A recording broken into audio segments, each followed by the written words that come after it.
Yes, good morning. It's 7:20 a.m. It's February 13th, 1995, Monday morning. We're outside your door with a federal seizure order. We're trying to serve. If you're hearing this, please come to the door. We'd like to talk to you about it. Thank you. I was having my coffee and was online reading my internet when there was some banging at my door. So I opened the door, and there were 25 people outside, people in vans and stuff. One uniformed policeman, and he said I had to let him in. They had a warrant to use any force necessary to perform the seizure. The officer gave me the papers. It was about a stack of papers like this. The documents looked valid. It looked like it was signed by a judge, and that they had a right to go through anything in my house to determine if I had any of their copyrighted materials. So I showed them to my computer. They sat here for 6 hours working at my computer, deleting what they wanted, copying what they wanted, scanning my hard disk and my floppy disks. I tried to get them to let me inventory what they were taking. They wouldn't do that. I couldn't look at what they were taking. I couldn't see the files that they were deleting or copying, and they just left.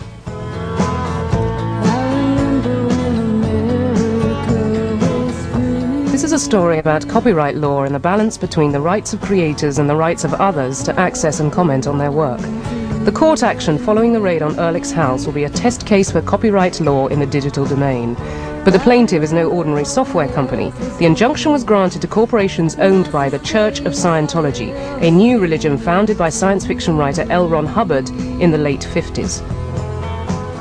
Bridge Publications is a publishing company. It primarily publishes works by L. Ron Hubbard, who was the founder of Scientology. The issue here really is that certain people, like Dennis Ehrlich, are attempting to make intellectual property rights not apply to the Internet or to use of materials on the Internet. I was a minister of Scientology for about 15 years, from 1969 to 82, and I was excommunicated for attempting to bring about reform within the cult of the practices that I felt were barbaric and harmful, and so since then I have been speaking out about my experiences and letting people know about the activities that go on within the closed confines of the inner cult that is Scientology. The way Scientology works, it has gradient levels of spiritual awareness and teachings and courses and so forth, studies. And when you do one, then you can go on to the next. And to a certain point, they're open to anyone. And then above that point, you must have done the prior level in order to receive access to the next level. And from that level on, they are kept confidential. These steps to total spiritual freedom that they're selling to people, they consider them commodities. They're commodities of trade.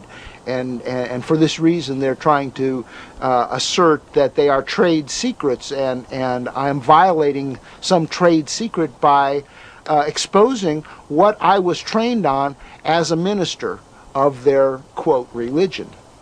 The story is that 75 million years ago, people were transported to Earth and hydrogen bombs were set off, and then they were implanted with 36 days worth of images and concepts. They sell these things as secrets, and they don't want them known because people would just laugh at them if they knew, and they wouldn't pay if they knew what they were to begin with. He has done wholesale posting of pages and pages of materials. You could even call it copyright terrorism. He's just saying, I can just slap these materials onto the internet, you know, I put them into this digital form and I can do whatever I want with them, and it's just not true. The law doesn't permit him to do that. Scientology is big business in Los Angeles, claiming the allegiance of top stars. But for many, the idea of a religion that is prepared to use the law to keep its scriptures secret is bizarre. The internet news group alt-religion Scientology is a thorn in the cult's side, an online discussion of its beliefs and practices. When Dennis Ehrlich started posting to it in autumn '94, the Scientologist response exposed one of the problems of applying copyright law to the internet. I got several letters from their law firm. They were going to come in and take my computer if I didn't stop posting their copyrighted materials to internet. And I said, well, I don't know what you're talking about. What text are you talking about that I'm quoting? And what claim do you have to that text? It was a sort of a sensible, I thought. They claimed that I was violating their rights. I want to know what specifically. If it were the case that they had shown that there were specific instances of information that they owned through copyright and trade secrets that was being put out on the net, that wouldn't be a very interesting case for the Electronic Frontier Foundation. We got involved with this case because this is a freedom of speech case. This is a case of, do we shut up people who say things that we don't like what they're saying because we don't like what they're saying?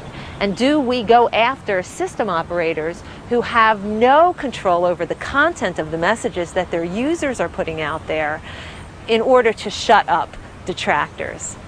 Ehrlich accesses the internet through another computer, a community bulletin board system run by Tom Klemmersrud.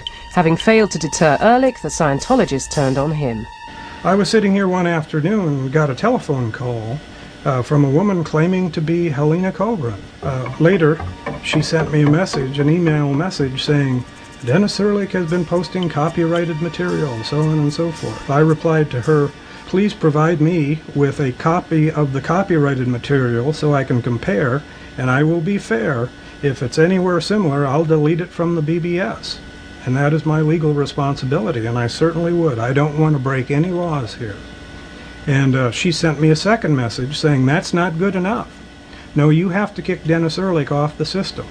We tried to explain to Mr. Klemmersrud, what Mr. Ehrlich was doing and what the problems were.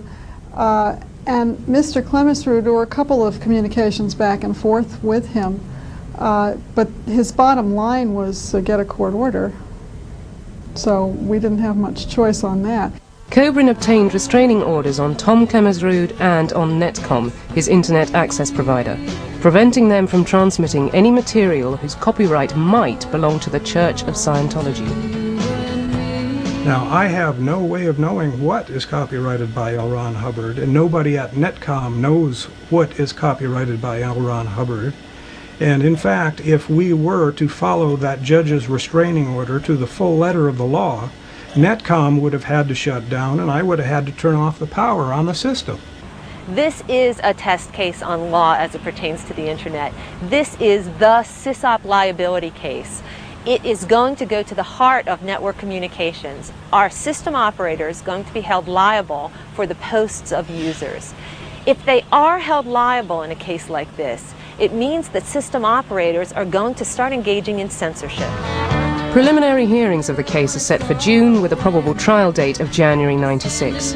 Whatever one thinks of the Church of Scientology, their actions highlight the many difficulties of applying copyright law to the internet, a medium with a long, cherished tradition of freedom of speech. I don't think there's a freedom of speech issue. Or if there's any freedom of speech issue, it's the freedom to create and to create intellectually and to have intellectual properties, because that, for many people, is not only their speech, but it's the way they support themselves. What it will involve, if they win, then every group that doesn't want their doctrine exposed, or every criminal agency that doesn't want their internal documents exposed, will have a right to come in and tell you what you can have on your hard disk, virtually, because that's what they've done to me.